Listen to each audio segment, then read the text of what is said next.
right, hey everybody, welcome to 3 OGs from the league. I'm your moderator, Ashley Stroehlein. Of course, I am joined by my co-host and NBA legends, Muggsy Bogues, Charles Oakley, and Earl Cureton. Guys, how are you today? Good. How you doing? I'm Doing good. good. Doing Hanging good. out here in Charlotte. Yeah. Yeah, a good cold, crispy day today.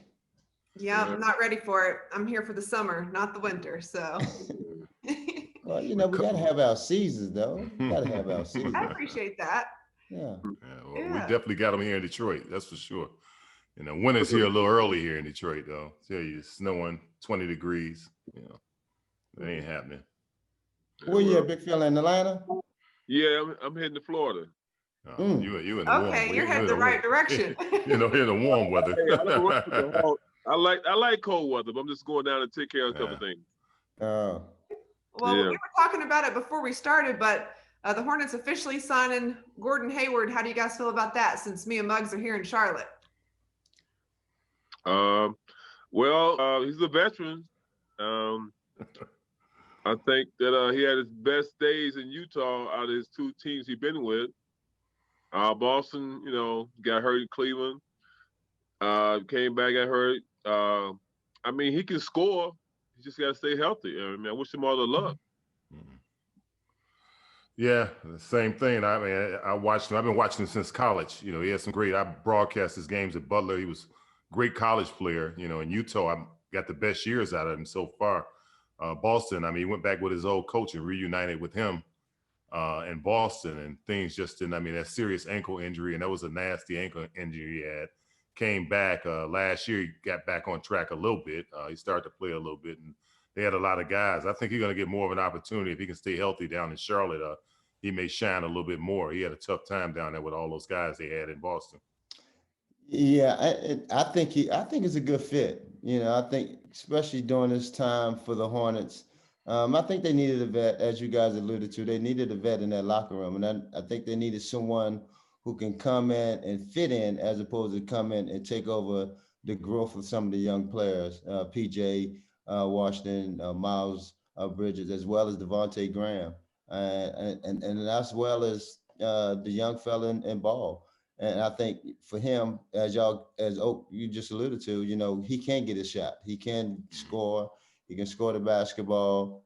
He could take a lot of pressure off them young guys, you know. And he hurt his ankle with Boston last, and he came back from them. So I think he hopefully can stay healthy, and that is going to be the key. But I think it could be a good addition for some of the young guys, you know, for their growth as well as some of the things they're trying to do going forward. He told us he still feels like he is in his prime, so we'll see. Mitch Kupchak says he thinks he can get back to his all-star form. We'll have to wait and see, I guess. Well, 120 million make you feel like you better. You're in your prime. That's what you better be saying, huh? Nothing less than that at 120 mil. We'll see in about 20 days. Yeah. Oh, yeah. Yeah. What other headlines are sticking out to you guys right now when it comes to the league and everything starting back? The Brooklyn Nets. Yeah. KD and Kyrie. I mean, they've been waiting for it's like a movie coming out. They've been waiting. So this year they debut. They're gonna, you know, a lot of people picking them to come out the East, be in the top two in the East. So they got two dynamic players, and I know KD is hard working, and Kyrie, what he can do on a nightly basis, and them other Dinwiddie, you got LeVert. I mean, you know, Allen, and you know, you got a veteran in center, Daniel Jordan. So basic, I mean, it's like baking a cake. If you don't, only way you mess up, you don't put no eggs in it. Let them play. Yeah. You know, they made two guys got championships. They've been to the finals. KD MVP twice. Kyrie hit the big shot against Golden State. So let them ball. They should know what to do. Well, the chemistry is a key factor. So, like you say, it's right around the corner. You're going to find out real fast. A lot of times it takes a team a year to kind of get it together. But by them having two superstars like that, and that team was already had some pretty good players with Dinwiddie and all those guys down there, they should mix together. But you still got to wait and see what that chemistry is going to look like once the season starts. And that's going to be the important part of it, how they're going to blend together. But I tell you what, they got all ingredients, like you said. Well, a lot of things happened for me, with the free agent, with the Lakers picking up Montreal, Harrell and add him as well as Schroeder being traded there. And then LeBron came out and made the statement that, he felt like they should repeat. So that's gonna be interesting. Then you look at what Philadelphia's done, adding Dwight Howard and Seth Curry, the son-in-law of the coach of Doc Rivers, and then and Hey, Danny Doc, Green. he's somehow with his family on the Everybody else, keep it in the family. well, why not? Everybody else Yeah. does it. So Everybody else do it. yeah, Yeah. so They first step in the front office though. I know, and then and then him giving Ben Simmons that's freedom, and so it's going to be interesting. And then of course you can not mention what's going on with the Clippers, adding Serge Ibaka and that mix. So it's going to be interesting to see what goes on this season, which we will find out real sure. Yeah, some different stuff happening. That's for sure. A blow to Golden State, no question about that. But they always find a way to make a big deal or bring somebody in. So it's still something may happen there before the season starts. They get the extra money. Who's so out we'll see there? what Though? happens Who's with out them. there? Who's out there? Well, you got Steph coming back, and you got Oaks boy coming back. Who? Who you talking about? Who's Dennis Rodman. They got two of their superstars, without Clay. Let's see what's happening. They always make a deal to bring somebody in. They pull off the Kevin Durant thing years ago, so we'll see if they can pull something else off to make it competitive. Steph wants to win. Hey Earl, ain't no more Durants in the league. No. Ain't nobody even close. No. He ain't going back to Golden State.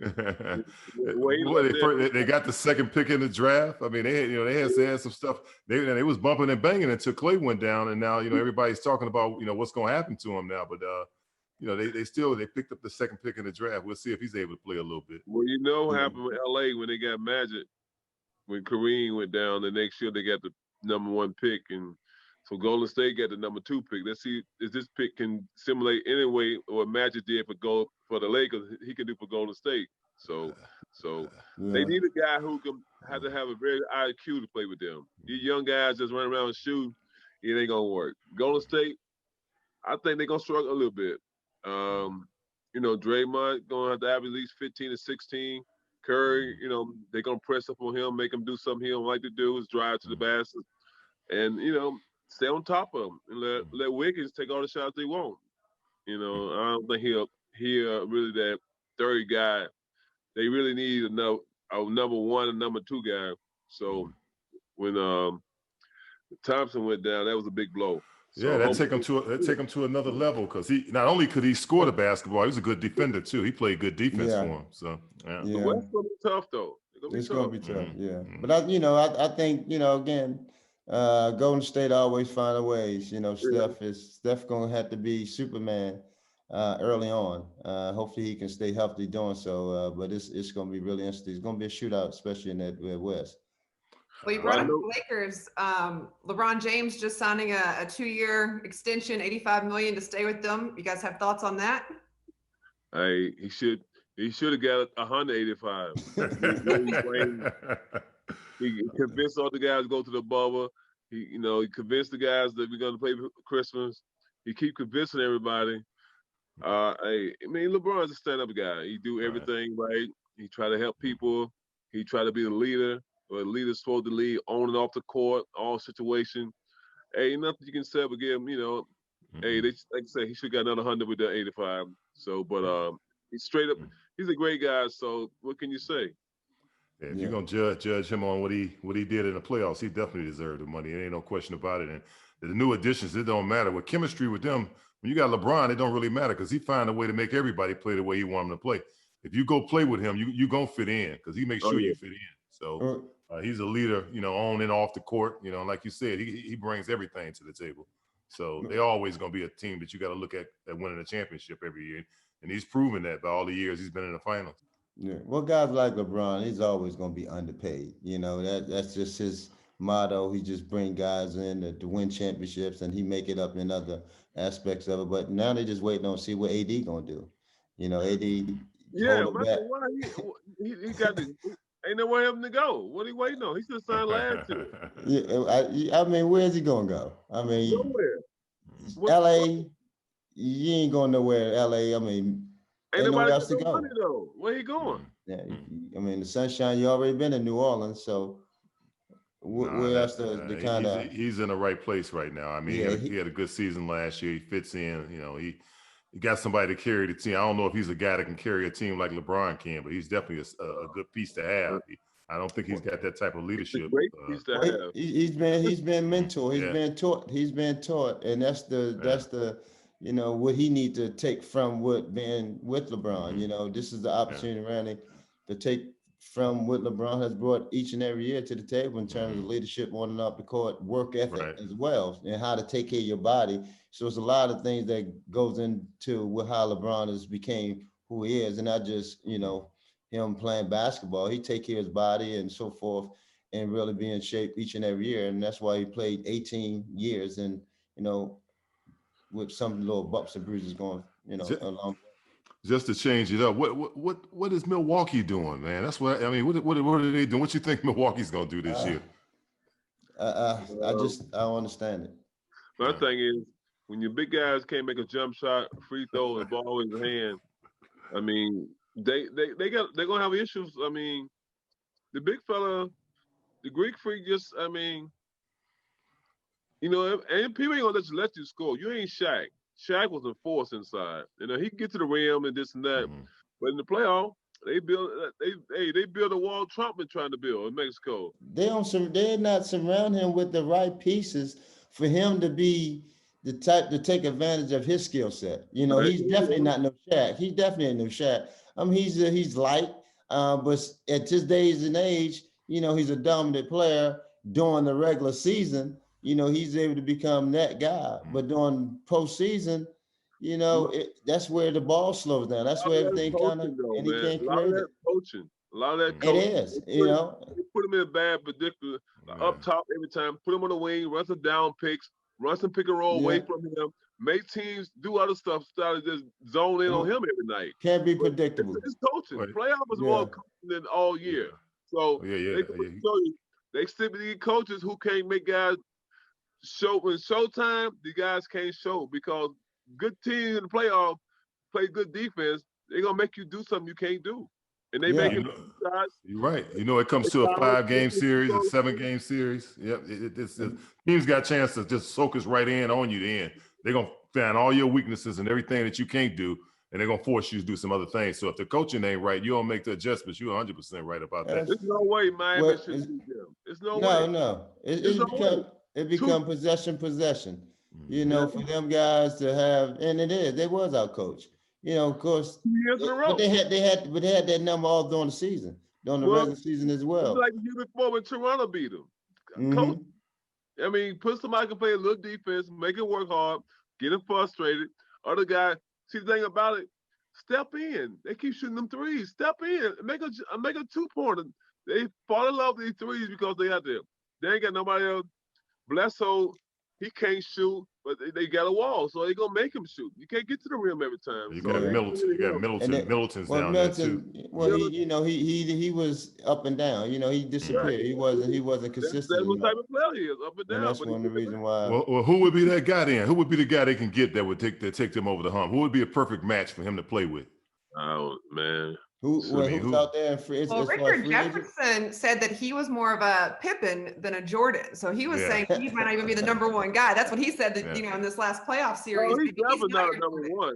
He's just #1 because they know that he got the height with him. That he #1 because he getting the numbers.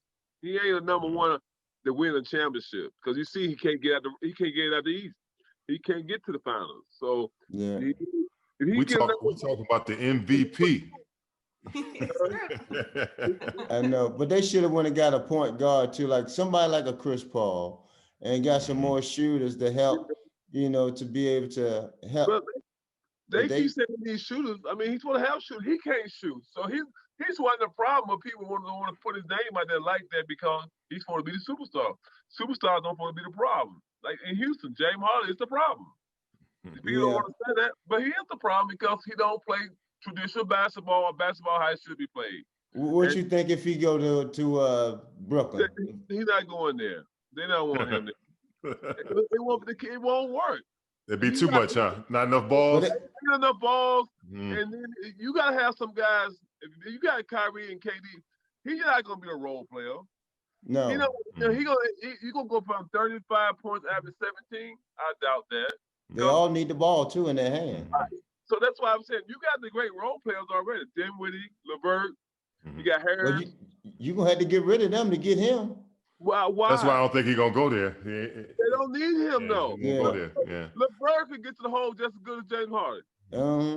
As well as Dinwiddie. Yeah. So you got two guys who can get to the hole. You can, but they play on. No good thing about them too. They play defense. James Harden don't play defense. They never been forced to tell him to play defense. Now you think now you want to play defense after 11 years in the league? I don't think they need him. He should go to Denver somewhere. I don't think Brooklyn want him. Yeah.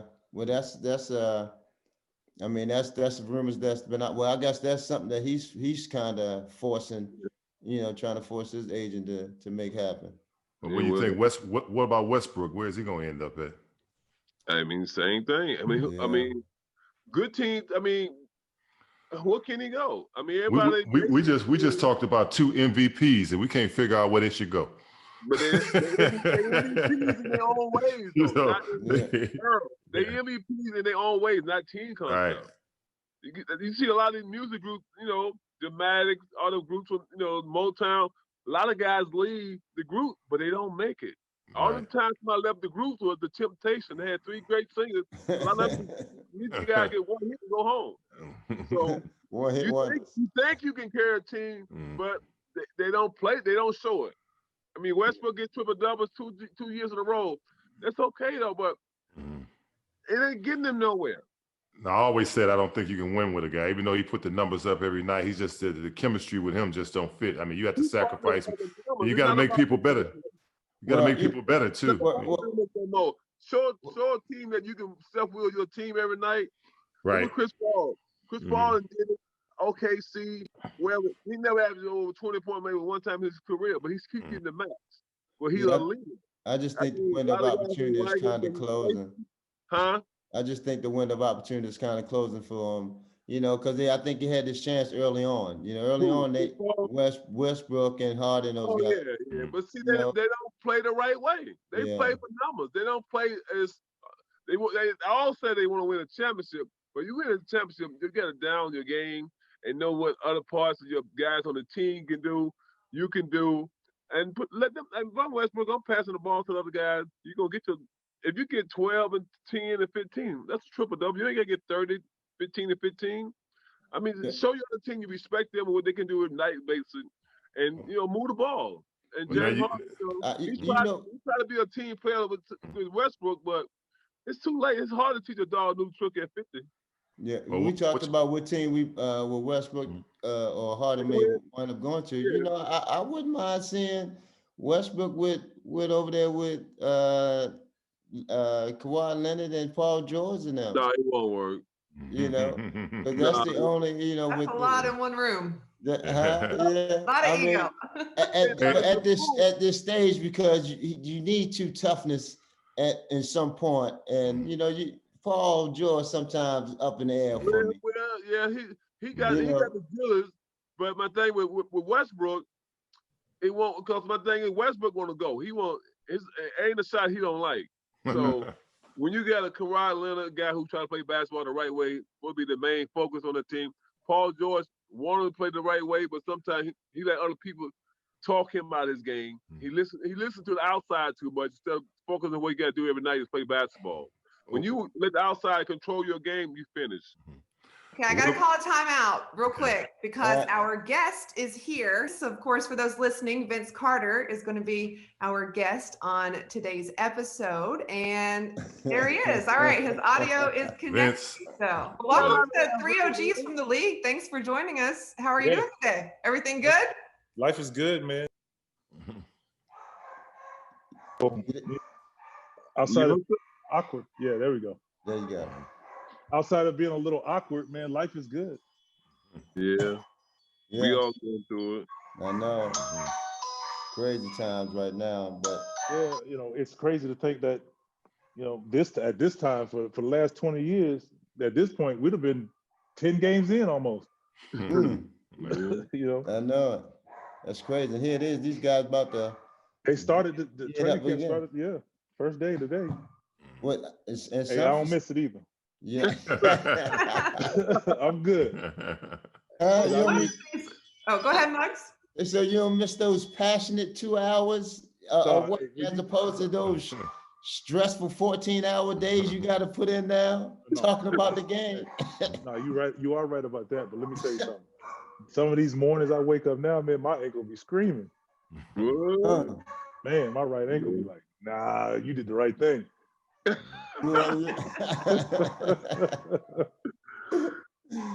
Well, one of the things we've been talking about is, the season for the teams and the players that were in the playoffs and in the bubble, those guys playing in the championship, their season really just wrapped up. But then you have the 8 teams that didn't make it. They haven't played in basically 9 months. So, Right. What are your thoughts on the season starting up in December?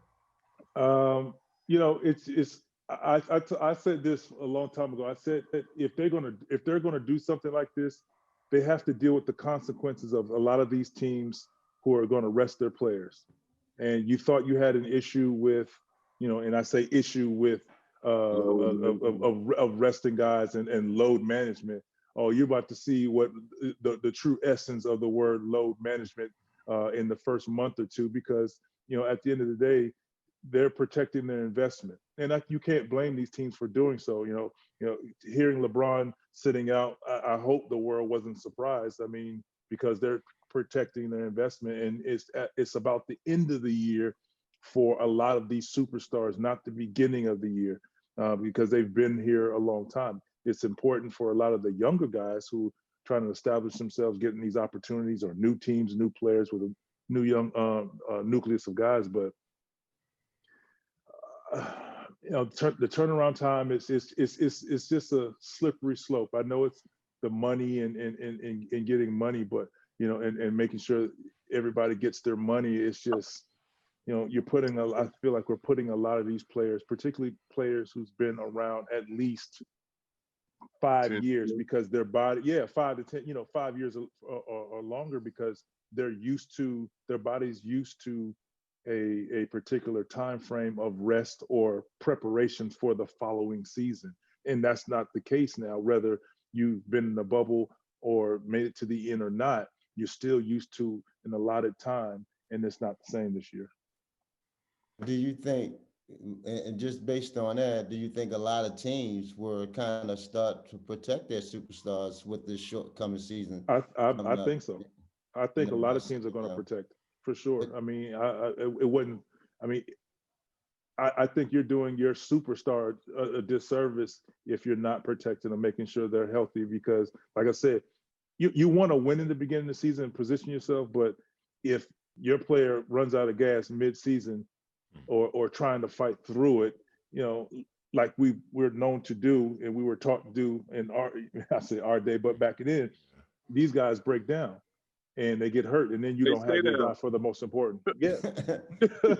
You're right. And then you don't have these guys for the most important part of the season. That's the second half of the season. You know how important after All-Star break is.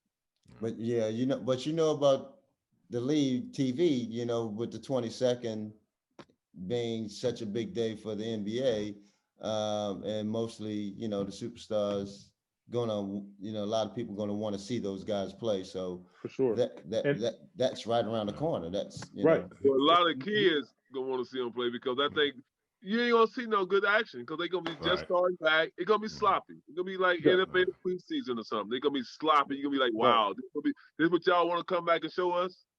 Yeah, and I agree with you. I agree with you, because the one thing about it, just like that I said, is that you've just drafted these young kids. Now you're expecting them to play NBA level basketball. As far as knowing the game, it's impossible. They didn't get any. They're going to get a half. Half a college year. Half a college year. For those who played, then they didn't get summer league. that you're playing Right. catch up about training camp, and then in Right. 10 days you start your season, and then you're trying to put that product out there. But it's gonna be bad. That's not going to look good at the beginning. You wonder, what kind of chemistry, what they're going to have at the beginning of the year. I know these guys work out year round, but they're not. Will they be in game shape? They'll be in shape, but they won't be in game shape when they first start. And think about this: veterans, teams with veterans have the advantage because veterans know how to adapt. And they've been through it. You hear. You see a play, it's a different terminology, but it's the same thing, different schemes. But when you're talking about a bunch of young guys or teams that have a bunch of young guys on their team, mostly young guys, it's a different story. They need that. They need that time. They got about 10. They only have a couple preseason games. They got probably 10, 12 days to really get ready. They'll be playing a game in almost a week from now. Yep. Yeah, so it's like they're not going to. Right. So it's going to be interesting to see how it starts off. It will, like Oak said, it's going to be sloppy. It's going to be some bad basketball, at the beginning of the season. Already a little bad.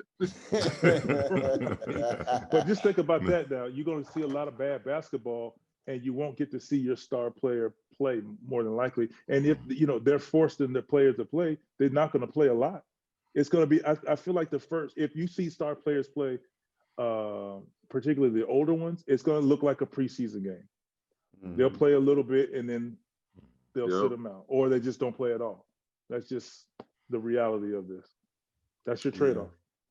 Well, I mean, with the rules change too, now you got the 10-game buy-in, so I guess you got to have some kind of way. And if it's a long season, it's 72 games, but still, teams gonna still be able to position themselves, and everybody wants to get off to that fast start, so they can kind of have that cushion. But now, I mean, I feel like that's like you said, Muggs, but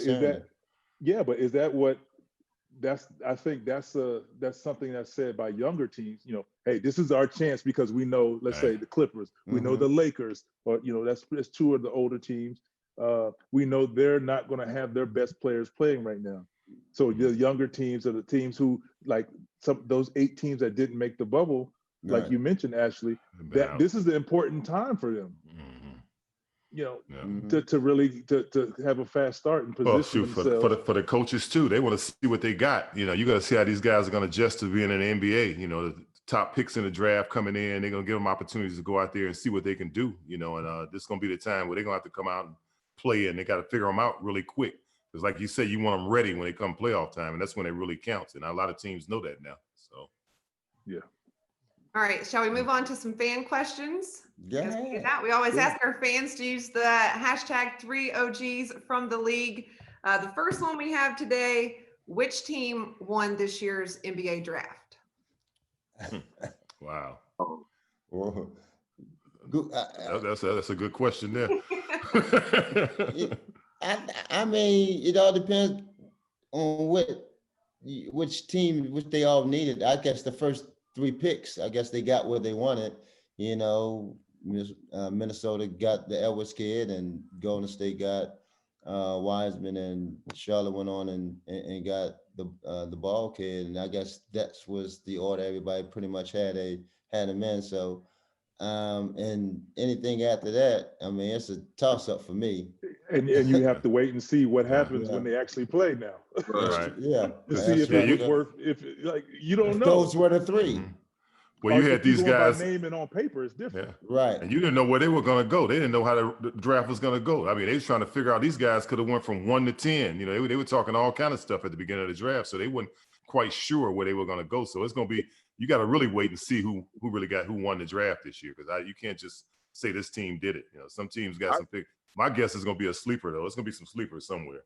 I think it's going to depend on which guy.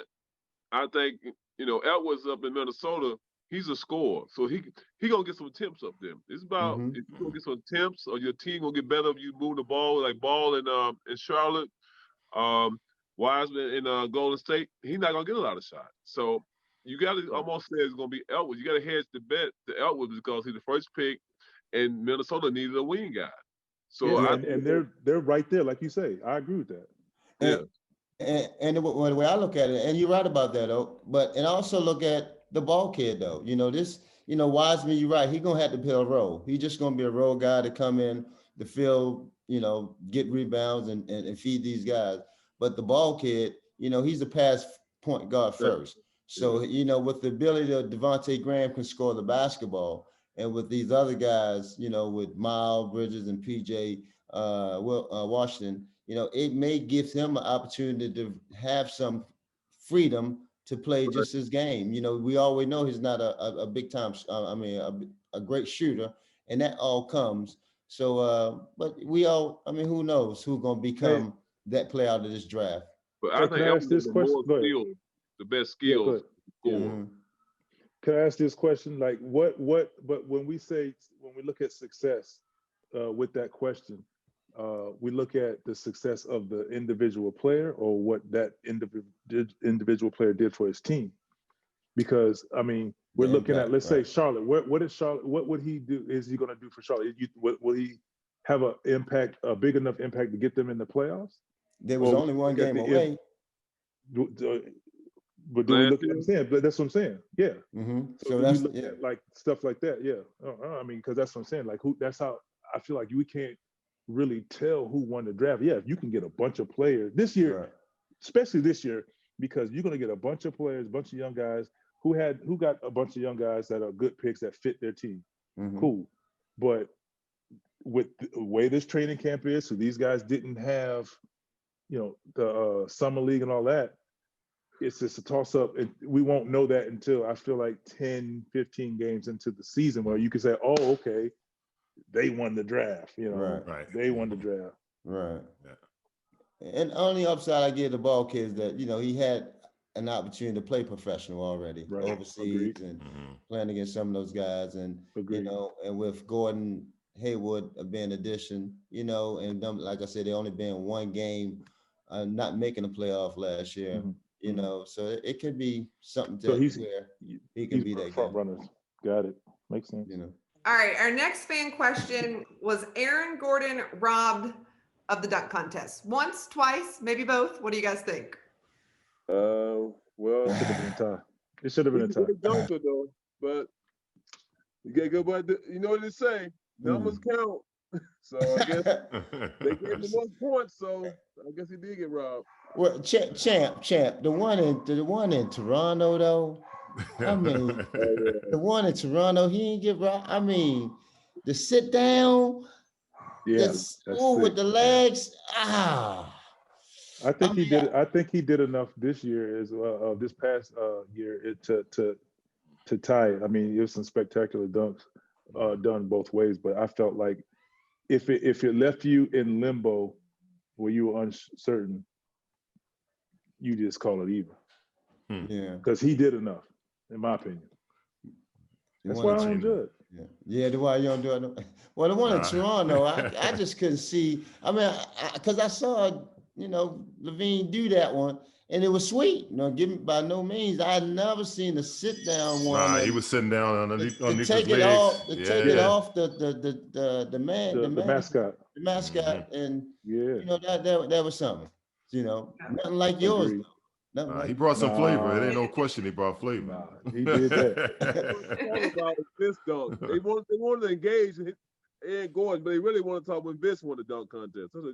That's what the question should have been. Hey, look, I don't write them. That's just what the fans say, okay? All right, next question. Did you guys see Nate Robinson in the boxing ring? Did you guys watch? Did you see it on social? And your thoughts on that? I watched it. I did. I'll go first. You should do a little training in boxing. And the only thing about Nate, you could tell his mentality is. He's a fighter. He, literally street fighter. And he was playing. He was playing the grab game. And in boxing, obviously you can't do that because you expose yourself. He exposed himself a lot. He was subject to a one-hitter quitter at any time. No preparation. Like you said it right first. He should do some more training. You got to fill a guy out first. It ain't not a street fight. You just run up on somebody. Yeah, and you could tell a couple of times when he attacked. He was going for the grab and the scoop, That's a street fight move. You know what I'm saying? Like grab and scoop. So you kind of got, oh no, this is real. I got a box. I got to use my hand, correctly, and he just left himself exposed a lot. That's all. So, hey, what they always tell you, if somebody hits you in the head twice and you keep coming to him, what you think they're gonna do the third time? He should have been riding the other way. He came in there with his head, but give him credit for doing it, but it was kind of embarrassing. I thought, because I seen him like 3 months ago. He said, I'm training for this fight. That's, like I said, when is it? He said, it's going to be October 9th to November. But he just, I don't know. I think he was thinking about something else besides that fight, because it wasn't good. It wasn't a good inning for Nate. Yeah. I know what kind of heart he got, but sometimes you let the heart get in your way. Yeah. Oh, I don't know if he's gonna try that again. That might be it. Discipline went out the window. You know, when you lose, the first thing he wants a rematch. I don't know about him, man. He got knocked out. I don't know if he wants no rematch now. He might. Hey, Mug. Another new thing coming. Either me and Dennis Rodman or me and Barkley. Oh, Lord. Yeah. Oh, I can't wait. Oh, man. I want to subscribe right now. Hey, you might get Dennis, but Barkley ain't gonna sign the contract. Oh man. I'll fight Barkley with one arm.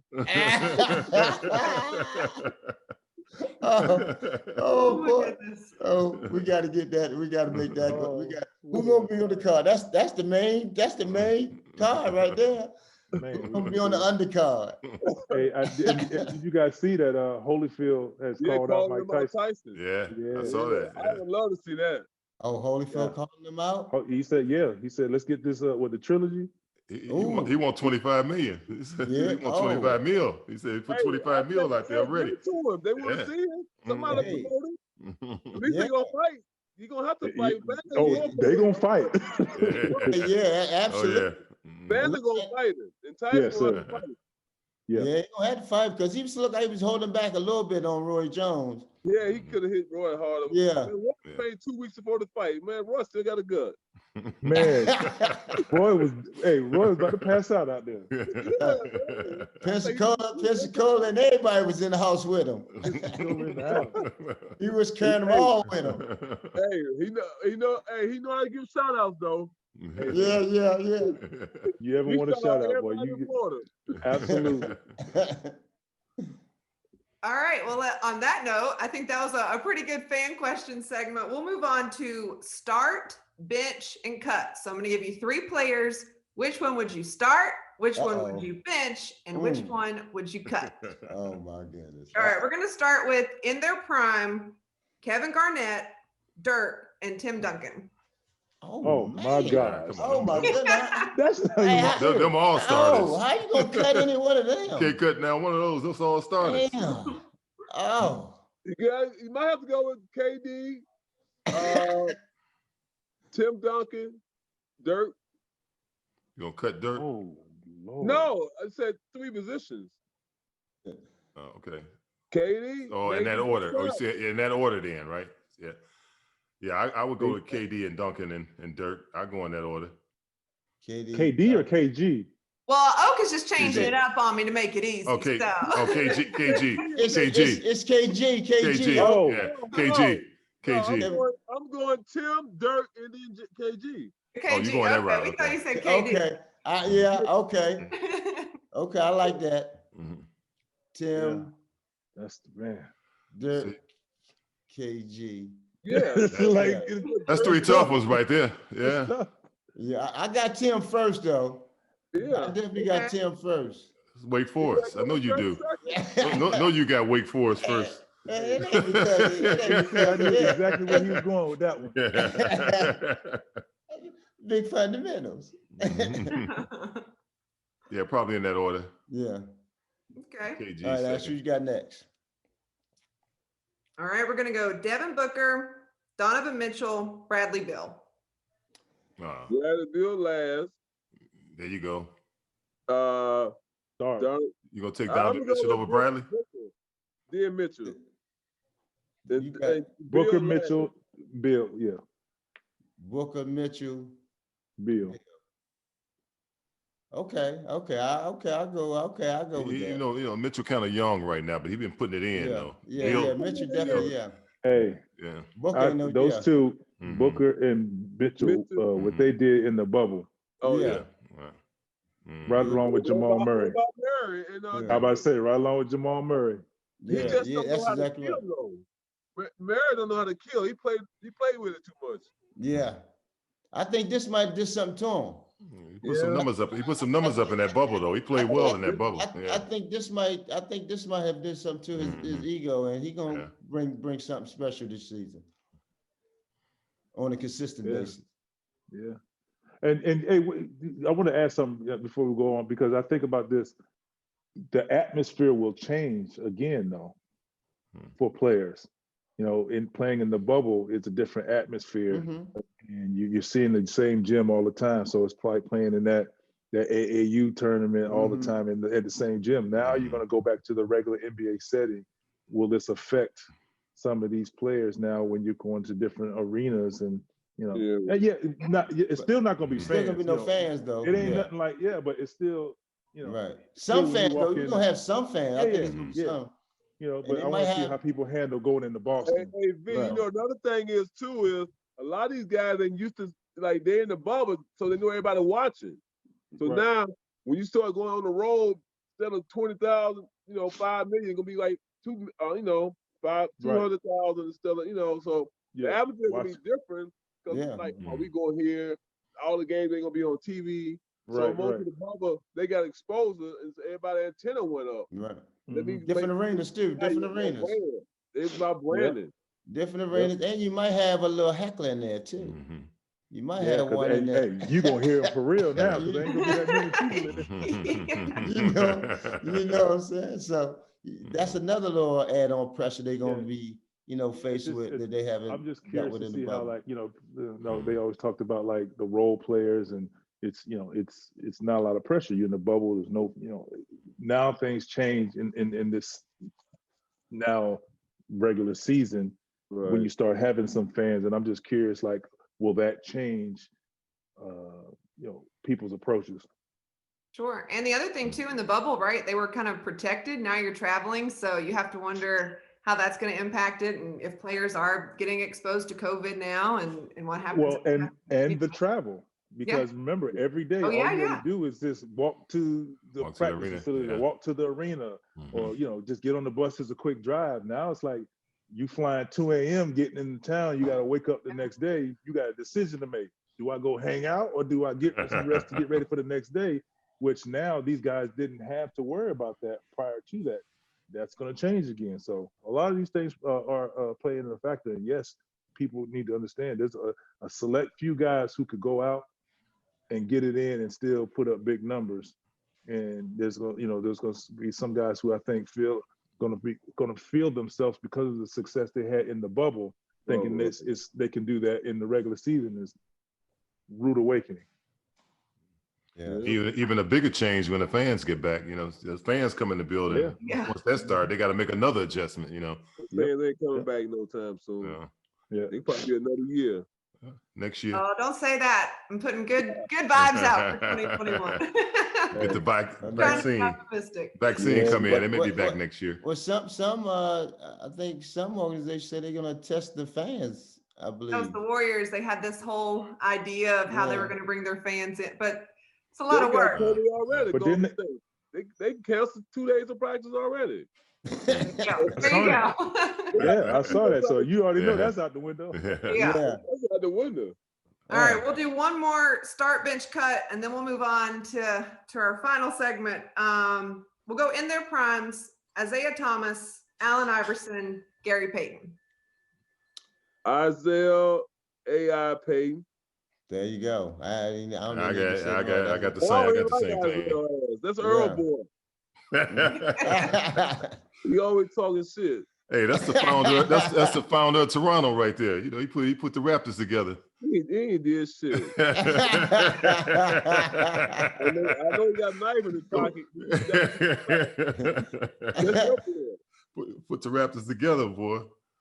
Shit, what y'all do? Win 12 games out of 82? I was done. I was done then. I was just there. I was Vince Carter then, 40. Only with no game though. Vince still had games. Well, on that note, let's switch it up to just our questions for Vince today. I know we all have some to kind of start things off. Obviously, you had a career that kind of had stops in 4 different decades. You played for such a long time. You just finished up, but from when you first entered the league to when you retired, what do you feel like were some of the biggest changes that you saw the league go through? Like, where do we start? It's just the mentality, the expectations, what's asked of you as a rookie back then, how things are now, the way organizations view situations are totally different. I mean, just a lot of things, coming in as a rookie, regardless of where I was drafted, I still had to earn my position. I still had to earn the right to be a starter there. And it's just a laundry list of things that fall into place with that, with Dylan, with 2 of these guys for sure as teammates. And it's just, now getting to the end of my career, just seeing how the league is different. You see young guys who are coming in and they're expecting to be the franchise player without playing the game, and they're articulating that before a game is played and stuff like that, which is fine. But it's just, you got to remember, when you step on the court in the NBA game, you're playing against a guy who is trying to feed their family. And this is grown man business, which I understood in the beginning. And a lot of these young guys have had rude awakenings, but it's just, it was always understood to me, and I had a better appreciation for having my spot as a starter at a young age, because I had to earn it in the beginning. And that's the one thing I feel like that's just kind of missing in the game. You already know when you draft these guys high, like these, let's say the top 3 picks, they're going to be your starters and all that, but still you want them to earn it and appreciate what's on the front of the jersey more so than the back of your jersey. So, and I think that's one of the biggest differences. And I feel like the NBA, is making a lot of money, but I think these 3 guys will understand the games, tends to get watered down because of some of the bad play. Because of that, you're throwing these young guys out there expecting them to be the touted superstars that they are immediately, without giving them a chance to groom and learn the game the proper way, which I learned. Well, all of them learned. Right. Well, just to piggyback off of that, being that superstar, being considered, early on, you had a hell of a run, there for 6 to 8 years, being, even mentioning the breath of Michael Jordan, having been a superstar, and then transcending during all those years, and becoming the player, from being that main star, and then all of a sudden not looking upon as being the star, the guy, the franchise player, and transcend to be a guy to become a mentor, and be wanting to, share the knowledge that you have and pass that on. How was that, and how did you transcend? Take me through that mindset, becoming that type of individual. I it wasn't easy at first. It's a shot to your ego. I ain't gonna lie to you, because you just what you're used to. You work so hard to to prove that you belong here. I give a lot of credit to Oak, not because he's here. It's well documented, but just showing me how to go about my business, how to learn, how to study, how to be prepared, and be the best that you can be. And you go through the years, and then there comes a time when things change. And when I was asked to become to come off the bench, I had to learn what that meant and how to still be effective and how to reinvent myself. And one thing I did do is I got like when I was a rookie, I went back to the same mentality where I started watching film. I started watching film on Vinnie Johnson. I started watching film on a little film on Manu. Jason Terry, great 6 men who came into the game and had starters mentality, had a key role as 6 men, and that's how I was able to incorporate my knowledge, my time as a star player, as a go-to guy, and still be successful as a 6 man and as a reserve and role player. And then as you transition out of that to where you're just a mentor, you're playing spot minutes, still learning and just trying to reinvent yourself and just understand how to be effective in the minutes that you're getting, and just be, and not even be relevant, and just show the next generation what it takes. Like it was like you guys showed me and taught me how to do it, and try to leave the game in good hands. And it's tough. It's tough because the disciplines and the way I was taught, and what you were allowed to do, and the short rope that you had, regardless as a superstar or not, back then is not the same now. So you just try to find ways of just helping guys understand and take care of the league, because it's subject to get watered down. I'm not telling y'all something you don't know. Right. It's subject to get watered down just because of how the keys are given to the guys. Mm. It's not a knock. It's not anything like that. I just hope I want organizations to protect these guys, right, to keep them around a long time, because of what I learned and how I learned and how I had to earn it. That's what kept me around all these years. You know what I'm saying? I had appreciation for it, and I learned the disciplines, and I understood how to just, to work on my game, to stay around. And sometimes you don't see that because these kids come right in, and it's like, what pressures do they have? Because you were the number 1 pick, you were implemented as a starter first day of practice. That wasn't the case when I walked into that gym that first day. That first month, had to go earn it. You know what I'm saying? Well, I got this question for you, because I did a lot of research checking around. They had a lot of players that commented on you. Your first year, it was a lockout year down in Toronto when you came in. And I think Alvin Williams was the guy that talked about this. He talked about how you and him would go to the mall together and get PlayStations. He said the first couple of weeks y'all went in there and nobody really knew who you was. You just go in there and do what you had to do. He says 3 weeks later, he couldn't go back to the mall with you no more. He said it became incredible. He said he said the most amazing thing out of all the comments that I heard. I thought that stuck out of my mind. How did you did you know what you was getting into when you came to Canada? Because you took a country, not just coming to take a city or a team, but you took a whole country when you came in, and you took it by storm. Having guys like Muggsy and Oak, I know that really helped, but I don't know how much they could help you with that type of pressure and that type of atmosphere. So how did you deal with that? They did, though. I mean, you learn in some of it about just by being in the fire. But I was prepared. I asked questions, and I was lucky enough to have all those veterans on my team who had played with the superstars of the NBA's history. With Oak played with MJ, D played with Bird. Doug played with Magic. So, I mean, Antonio played with Reggie. So all of these guys, they've seen the stars of stars play and how they had to handle these and how they moved about. And I will tell you, I remember hearing all about it. It's like, all right, cool, that's them. I'm not them. I'm 21, 22 years old. And that's how it was. I'm a regular dude. Like, it's whatever. I was drafted, who cares, whatever. So like I said, Alvin and I used to walk around the mall, cool, gotta wrap the stuff on, like everybody else. All that changed.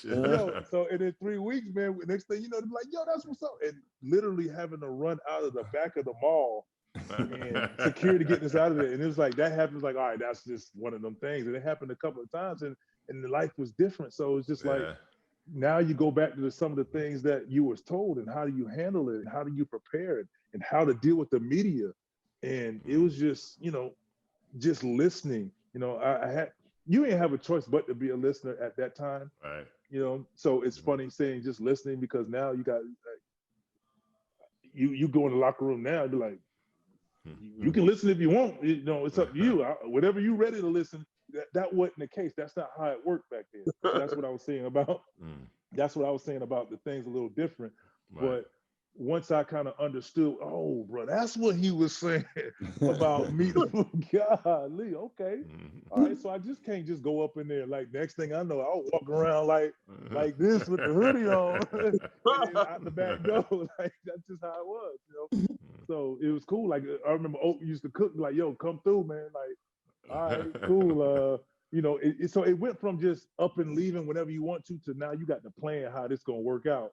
And it was a new situation for, obviously, you know, we all had success in college and with the man to college, and it's nothing like, you know, your friends loving you in college, but like when you talking about people loving you like that in the NBA, man, it was just like, bro, this is real. This is like real. Like, so it's a fantasy you know, world. Yeah, that's what it felt like. But like the fantasy world, when you snap out of it, no, they still running after you, brother. I know. Yeah. Hey, Peter, so I just want to say, man, I can see how you grew over your 22 years in the NBA, and like when you came to Toronto, you was, like I said, just a country boy, and you just wanted to do whatever, be on the team, get going. And we have a lot of veterans, man. I know we used to ride you, but it was, I think, you know, you let us do it because it made you better. And over the career, man, just see how you grew, how you know, went from Toronto to New Jersey, and you know, a few other teams. And just, man, I'm just proud of you, man. You took it, Thank you. you know, took to heart what we talked about, and we made you a better person. And your skill level was already there, and so just glad to be in your company, man. I'm glad I could help you out when you was a young guy. And I tell everybody, man, we had so much fun. That was the most important Absolutely. thing. When nobody's jealous, we told you in T-Mac, it's y'all team. We gonna make sure y'all safe. Y'all gonna be okay. And y'all I appreciate y'all just taking us and letting us do that over the years we played together. Thank you, sir. And, yeah, no, thank you, man. And you know, that goes back to what I say, and I hope a lot of organizations hear, you know, me say this, because understanding the value of veterans on your team, because right, if that was a young team and young guys teaching young guys, like who knows how you develop, you know what I'm saying? Like, it's coaches can tell you so much. They lean on y'all to help us. Like, we say this, we're like, I hear you, but we're on the court, y'all have been there, y'all have seen it from superstars and stuff like that. So, you know, I hear you, coach, but yeah, what'd you say now? Yeah, you know, so I had a locker room of veterans to look around, and I hope, and not to take, you know, the jobs away from a lot of young guys, but organizations need to understand how important and valuable it is to have veterans on your team for that what you just said, and for me being a testament of having all of you guys there to lean on. And yeah, it was tough. Yeah, it was rough, and like all that stuff. But like, bro, like that's how you grow up to be a survivor later on. Like, you've been through it, you understand. It's like second nature now. So when times got rough, like Muggs, you asked me about transitioning into, you know, a new role. Well, shoot, I had already learned how to prepare. I had already learned, you know, and been through hell, if you would, with them, you know, but it was all good. I can handle it. I can stand on my own, 2 feet and figure out how to still be relevant as a player and continue. If I say I want to play, because a lot of them can say that, but don't know how to go about that to prepare in a different role. Mm-hmm. And I was able to do that easily because of what they taught me. That's awesome. That's awesome. And then, you know, it just goes to show, man, the type of, you know, man that you were, I mean, that you are, you know, in terms of, you know, being able to follow before leading. And that's always the key. And you continue to do that on and off the court. And I just want to, you know, say again, as Oak said, man, thank you, you know, for allowing us to be part of your career, and in terms of being a voice and just helping you continue to mold. Because watching from afar, you know, I was so proud. You know, I was proud, and I always, you know, even though we wasn't talking on a regular basis, but we don't have to do that when you're friends. You know, you know Back. Who's there for you and who care for you. And I just, anytime I had the opportunity to, you know, to come in contact, you know, I want to make sure that you knew that. So I'm thankful for you and your mom, man. We had some fun there. We had a lot of fun, you know, together. and Yes, sir. boy, boy, we can go on in many ways. But the one thing I want to say though, you always, yeah, we need to laugh about that. Lots of fun. We can Yeah, talk boy. about, I'll tell you, and Butch was the butt of a lot of it too. Man.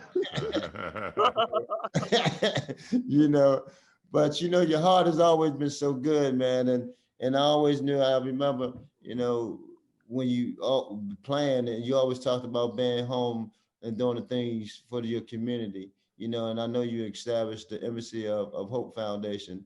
Just talk really a little bit about now what you still continue to do as you did in New Jersey and Canada and Daytona and so forth, everywhere you've been.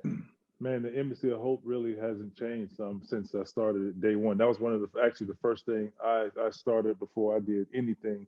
Man, the Embassy of Hope really hasn't changed since I started at day one. That was actually the first thing I started before I did anything, bought a car, anything. We started the foundation. My mom literally just left here today. We're talking about our Christmas drive that we do, regardless of me being in town or not. We still do my Thanksgiving drive. We still do my Christmas drive. Well, we couldn't do the basketball camp this year, but I've been doing the basketball camp for 22 years. So we still in the community, showing a face, and that's just something that's a part of me. My kids are either in my camps or they help out. I still my high school friends. My best friend is is now the high school head coach at my high school. So we collab and do a lot of things. His kids help out with the foundation. They're going to be part of the group that's passing out Christmas gifts this year. So we're just trying to touch the community as much as possible. And regardless of me being retired, still going to continue to do things, do a lot of things in the community through the Embassy of Hope as well. Awesome. Well, we got a couple other topics I think we had on our list that we wanted to get to, but before we run out of time, one of them being, obviously you're well known for your dunks. Is there one that stands out to you that maybe isn't the obvious one that fans would think you would pick, or is it the obvious?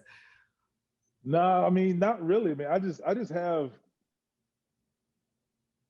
I just, it was just a thing, I was able to do them. I was blessed to do them. And I look at these two guys as my teammates, and I can think of,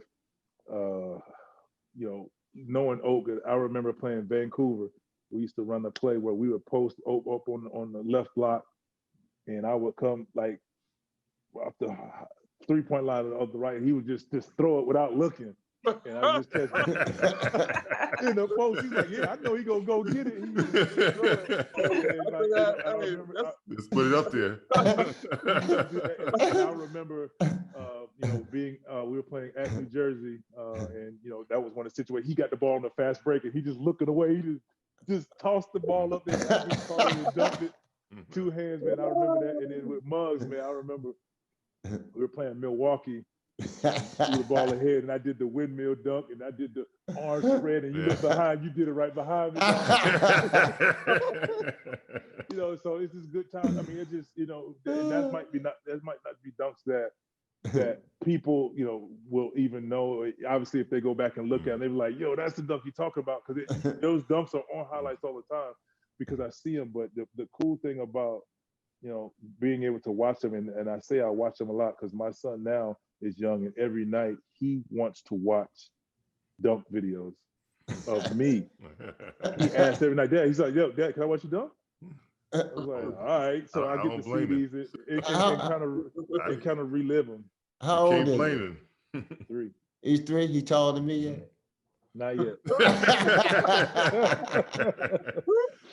Well, that was such. Go ahead. That was such a small part of your game, though. I mean, you dunk, but man, the way you shot the basketball, that's what's incredible. I mean, I played with Doc, I played with Michael, played with some great dunkers and everything, but you shot the basketball from the time you came in, to the end. And a lot of people don't give you a whole lot of credit for being that complete player that you was. And I know you train hard. I talked to a friend that told me how hard. He said you used to make them late night appearances into the gym and work on your shot all the time. He said, but you always had something a little special with you to make you work a little harder every time you came in the gym. Yeah, but I'm gonna tell you, man. Right. You know who I'm talking about now. Exactly. But no, I grew up, man. Liking a lot of the players not that had complete games, and and I wanted to show that. And for me, throughout my career, I had to be patient because everybody knew me coming in as a dunker, as an athlete. And obviously it was highlighted and utilized as much as possible. But I also made sure I had that part of my game that many people didn't talk about, but it was always there. If you go back and watch old film and watch that, we ran plays for me to shoot the 3-point shot as well. So I was always somewhat a shooter, and obviously the mid-range game. I actually was a very good mid-range shooter. I felt like, because that was the thing, but I could shoot the three. But it was never talked about, but it was something that it was like, that's fine. It's still going to be there. And then as I got about 10, 12 years, they started seeing me creep up the 3-point ladder as far as all-time threes made. They're like, man, wait, I didn't know you could shoot. I was like, well, you 10 years late, because here I am. So Like 22 years, you got to have that in your game, boy. You shot the ball well. And it's funny to hear people say, when you got to the end of your career, I fine-tuned it and I made sure that it was that was my weapon. It was part of my arsenal as a young guy, because I had the ability to get to the basket. And that was kind of I used to get yelled at for settling, because I could shoot the ball and I knew I could sometimes just fade away three, a jump shot or whatever. But I used to get yelled at by some people on here about doing that. Ashley used to yell at me all the time for taking jump shots. How you doing? So when I had the ability to get to the rim, because there again, these guys have played with stars of stars who've seen guys who had ability to do it. Like, this sets up everything else, and I learned that. And utilize it, which now, fast forward me 10, 20 years later, was a key to keeping me around in this league. Guys, what other questions do you have for Vince, or any topics you guys want to hit? I got one. Tracy McGrady, I know you and him. I mean, I watched the film once again. I saw y'all had a great team with Kevin Willis, with Oak, with Muggsy, and Tracy, all on that same team together. And then you guys found out you was cousins. I always just wanted to know, I mean, it would have been great. I mean, I was with Tracy his rookie year. He didn't have the type of veterans that you had, but he got Oak and Muggsy. You was a veteran, wasn't you? Well, me and John Long. I'm saying, but we had a young team. We went with y'all had some teams that was winning, and y'all were on the court playing. John played a little bit. I didn't play. I was just there pretty much to talk to Tracy and try to get him through first year. He was asleep most of the time. 18 years old coming in, slept almost through the whole first year in the league. Now how you guys found out you were cousins, and what would it, did you guys play together growing up? I heard it was a picnic, a family reunion or somewhere y'all found out about being cousins and playing together. So prior to that, we played Team Florida. I played on the older team, he played on the younger team, and I would always, when we travel, they would play first, and I'd I'd get there early to watch him play, and he'd stay late to watch me play, just because bro was like 6'8", man, like lanky, talented, athletic, can do, defend, all of that. And fast forward to where he ended up moving to North Carolina, so we got out of touch. And then I go to college, and the year that he was coming out into the draft, he comes over to Chapel Hill to play pickup, and I remember he walks in, and he was looking in at the locker room looking for some place to put his stuff, and nobody would really look. I was like, bro, go ahead, man, you from the crib, you from Florida, come on in, man, you can use my locker. Play the whole week, pick up whatever. He's like, yeah, man, I ain't gonna be here Friday because I'm getting ready to go to a family reunion back at home. I was like, okay, cool, catch you when you get back next week, on Monday or whatever. And come to find out, he sits at the table with my grandmother, and they get to talking. So they're talking about, oh, going to the NBA. Oh, okay, that's what's up. She's like, you went to school in North Carolina? He's like, yeah. She's like, oh, my grandson is in college in North Carolina right now. He's like, oh yeah, who your grandson? And that's how she's like, Vince. So next thing I know, when that happens, I get a phone call from my grandmother on her phone, and he's like, "What's up, cuz? Cuz this, cuz that." Who the hell is this on my phone? Talking about some cuz on my grandmother's phone. Like, what's going on? So, and it was him, and he explained the situation. We talking. So we communicate through the whole season, that whole first year, ups and downs. And man, I used to get calls from him after games like, man, bump that, man, shoot the ball, cuz like he talking about, man, shoot the ball, man, you need to get to the league, like shoot the ball. I was like, man, leave me alone. Come out after the draft, and I get come out for the draft. I get a phone call from him. It's like, hey man, Toronto's like, man, you better come work out for him. It's like, what? It's like you better work out for him, because if you're available, they're going to draft you. I told them to go draft you.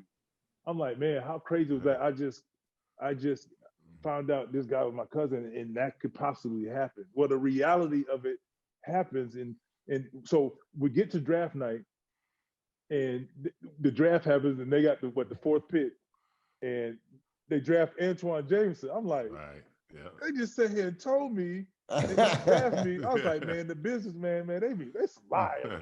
They lying. And then I get up going to Golden State. So I was like, all right, cool. So I get up on stage, and I remember commissioner was like, hey, there's about to be a trade. I was like, dang, somebody getting traded already? Come to find out, it was me getting traded.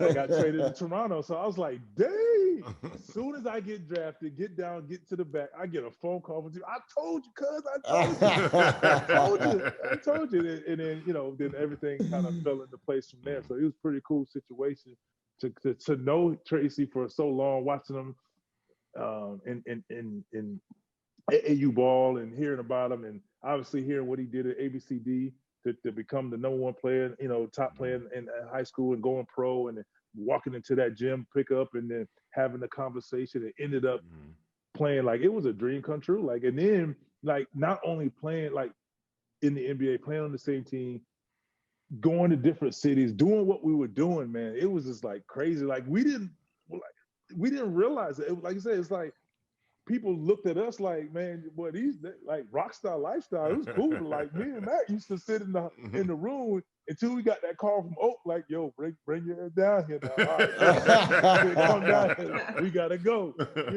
Or coming over. Like they looked out and learned. But it was just like, man, like we were just protecting it, and I leaned on him, as far as just a rookie and what it was like. So it made it easier for me from his perspective as a rookie. Then I got the other perspective from all the veterans throughout the year. And it was just like, it made the game so easy for me, man. It was just easy to step on the court. No, that's great. That's awesome. Yeah. That's what's up, boy. The grandmama. Man. Grandma, yep. boy. Grandma put you together.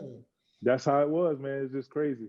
T-Mac had a rough rookie year, because we won about 24 games, 25 games or something like that. And he was trying to get himself, he wasn't used to traveling like that. I used to talk to him all the time. I said, man, you're going to be all right. You're going to be all right. About midway through, he came to practice one day and jumped up, and he dunked on about 3 people. I remember Darryl Walker stopped practice. The dunk was so vicious that he just stopped practice. We all walked out of the gym and left. You could see that he was going to be special. At that point, we had Marcus Camby and Dennis Stoudemire and all those guys down there. And he was just trying to find his way. And Darryl Walker was slowly bringing him along, and they was pushing him to play him more than. But Darryl was like, "No, I want him to get comfortable. I want him to get comfortable. I don't want to push him out here like that." So, but man, you and him together, when that team y'all had, I watched. That was incredible. Y'all had a hell of a team down there. Absolutely, man. It was kind of great to kind of go through it. With, like I said, like your newly found, like I had never really had family, like even in high school, we all the age difference or whatever, just always missed it. And then you get to the NBA, the top level, which everybody dreams to be a part of, and you're playing with your family and learning and kind of going through the ups and downs of the NBA life, like you said. It made it easy for me, and you kind of and I kind of didn't get caught up into well, it helped that it was a lockout year, but I didn't really get caught up into the whole, feeling uncomfortable and being this, that, because I always had somebody lean on it. It's like, all right, when I had a rough day, I just go up to Cuz room and just play video games, or we sit and talk about it, or obviously I can always lean on the veteran because I was one of the guys who I believe in asking questions. Like, so when I stepped on the court, like guarding some of these guys for the first, I always use the example. I remember learning, and maybe that was early in the season, we played Detroit, but playing against Grant Hill for the first time and hearing, how Grant was in Detroit back in that day, I felt so comfortable having to guard him and standing in front of him because of my preparation made me feel comfortable. And that's how I was like, oh man, if I prepare like this every time, watch the film, learn the ins and outs, the game will be a little easier for me and I can, do my thing. And that's how it was. Yeah. Well, I don't want to because I'm enjoying this conversation so much, but I know we have to kind of start wrapping it up. Before we do, I have to ask a non-basketball question that was on our notes that our team did for us. But saxophone, what's up with that? Yeah. Do you still play?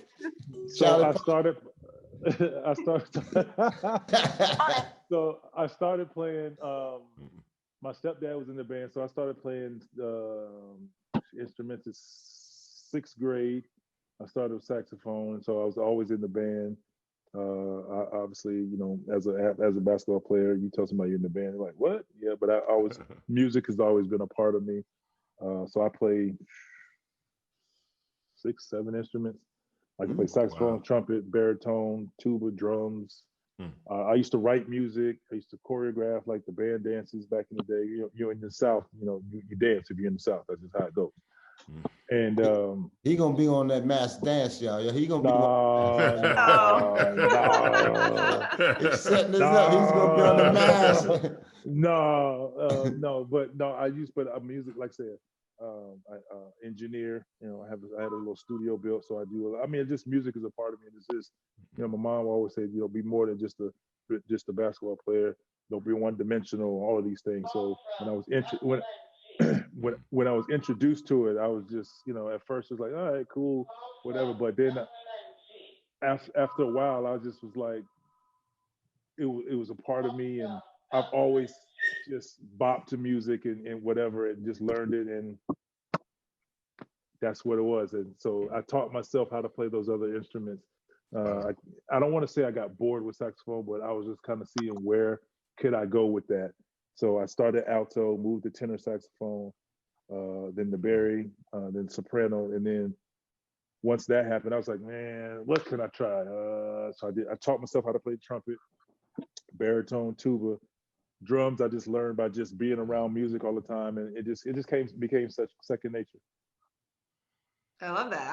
I only saw saxophone, so who knew you had so many others on the list? Yeah.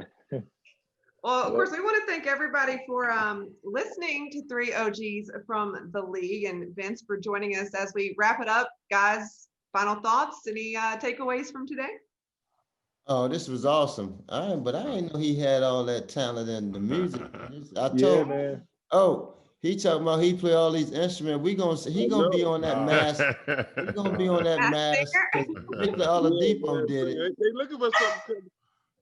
Yeah, he gonna take off the mask. Last dance, I couldn't dance. That's it don't matter. Put it out there. Experience, man. How was that experience for you? It was great, man. The thing was get the routine down. Hey, my thing was don't fall down the stairs and just finish the routine. So I think I accomplished 2 things. I didn't fall, and I finished the routine. There you go. Backwards for 2 days in a row. It's gonna be tough. Yeah. Backwards. And you didn't drop her. You had her going swinging like it was, That's rough when a guy 6'9" with a 15 shoe with a 5-foot girl trying to dance. That's incredible. You had her going flipping around the body pretty smooth too. I like, oh yeah. Yep. That's all right. Yeah. No, I just want to say it's a pleasure, man. I'm glad we had the opportunity to do this. I didn't get a chance to play with you, but I know all about you. I've heard from Oak. I heard from Muggs. I heard all the stories. I know more about you than I know you don't know a lot about me, but I definitely know it. It's a pleasure for me to have an opportunity to be on here with you. And I know your career is just getting started right now, even though you put 22 years in and you still got a lot more to give, a lot of talent, a lot of different areas. And, just wishing you luck, going forward, broadcasting. You, and I've been watching you on that too as well. And you're doing a great job with that. So thank you, I man. look forward to just watching you keep growing. Thank you, man. I made broadcasting. I tried to approach it kind of like basketball and, ask questions, study, get a lot of repetitions at it. That's kind of my next phase out of basketball. So I want to be the best I can in that as well. So I appreciate that. Keep doing it. You're doing great. Appreciate you, brother. Yeah. Keep doing your thing, big fella. Keep doing it. Lighten up on the plaid suits too, man. Lighten up on the plaid. Nah, bro. Hey, how many people you see doing that? No, I know you keep. You gotta be your own person, right? That's what I'm saying. You know where you got it from. I learned from y'all, bro. Like, man, let me tell you, Oak used to, man, like, bro, back in the day, yeah. Like, Oak used to give me suits and like, you know how it's so. This is my old suit.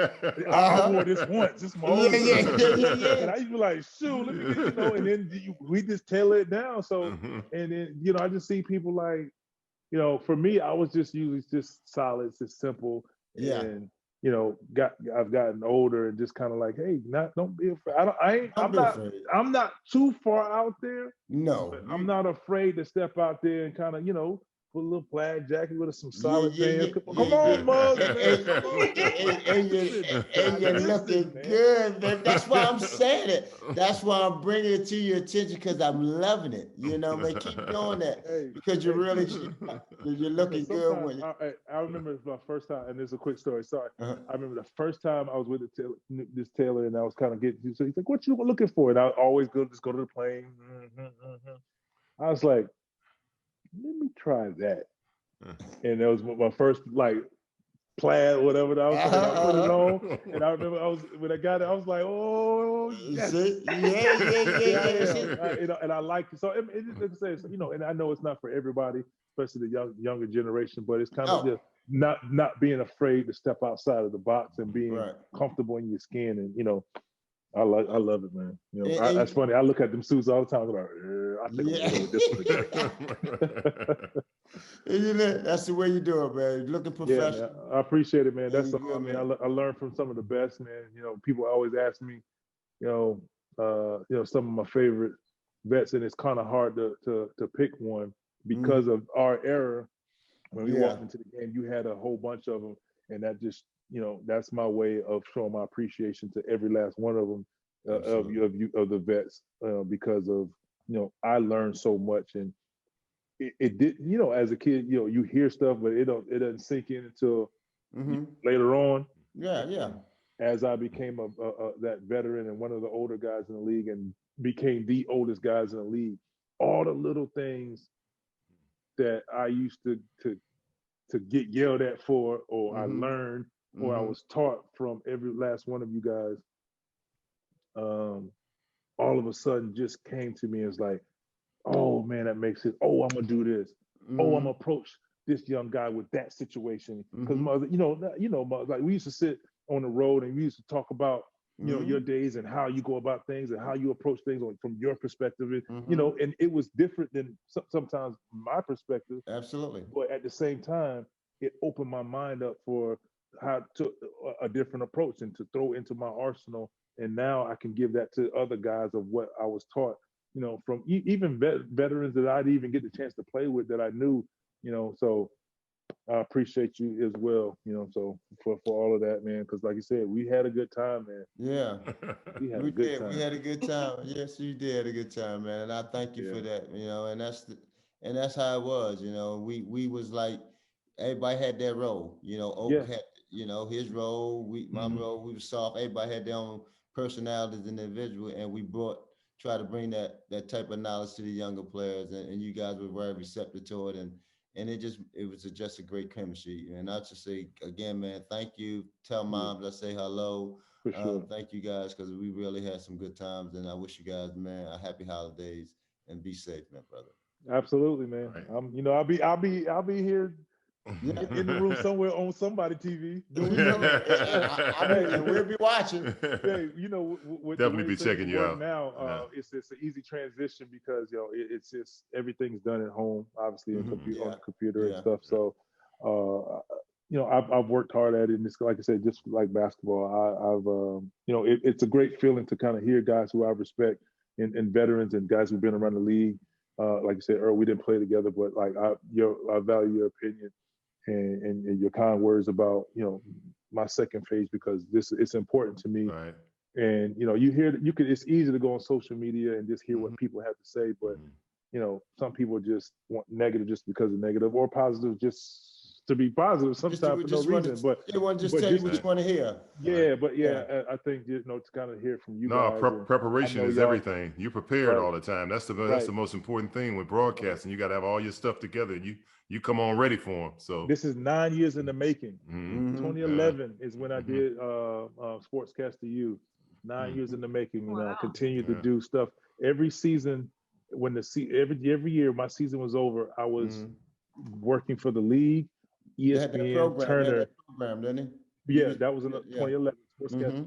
After that, I started doing finals games. I started doing studio work after every game for the last 7 years, maybe 8. It just started running. So just preparing for it. So when I actually, my first day, my debut on TV, as far as an actual full-time analyst, it didn't feel like it. It didn't feel like it because I've been doing it, preparing for it. People had to remind me, like, yo, what it was like for your first day? I was like, oh, that was my first day.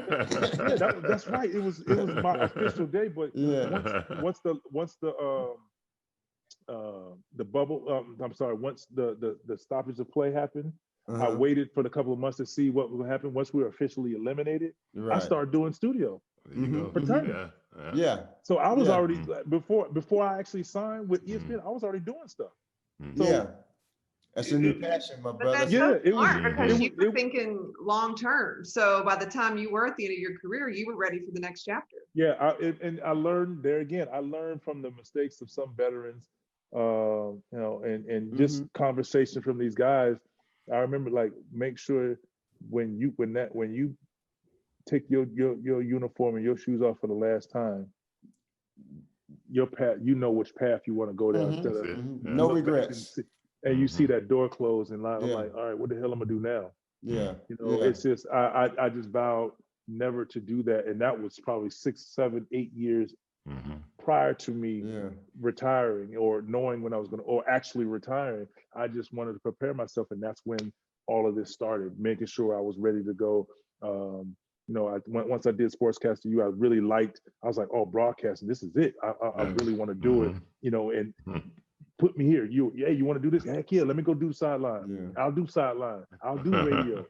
I wanted to see my lane, and here I am from that. So I just want to kind of keep taking off. So I appreciate you guys working for that. And that's what that's one main thing the NBA is about, and that's why they set up a lot of those programs, because they want to reach out to a lot of the organizations, to some of these kids, so they can start making that transition. I'm a testament. I can give a testimony for that any day for them, because that was kind of it. Like, I'm gonna try to see it, but it was available for me, and which wasn't available when we first started. It wasn't back in the day, and those are the new things that we constantly try to keep implementing, because they want to make sure that they continue to take care of the family, as they say, on and post career, current career, and that's one of the programs that they continue to try to make sure that these kids understand that, listen, one day you're going to be on the other side, so you need to start making that transition. And it can happen sooner than later.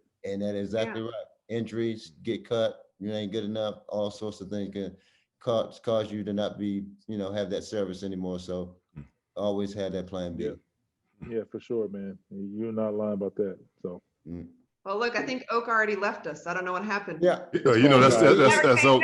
That's Oak, right? That's so cool. Phone died. Oh, well, it's always such a pleasure to get to do this with you guys. And Vince, it was great meeting you. Hopefully one day we can all sit around a table and record the podcast together in That'd be real nice. life. So, Nice. Yeah, for sure. all right. Thanks, everybody. My Right, brother, guys. thank you, partner. All right. Happy holidays. Yes.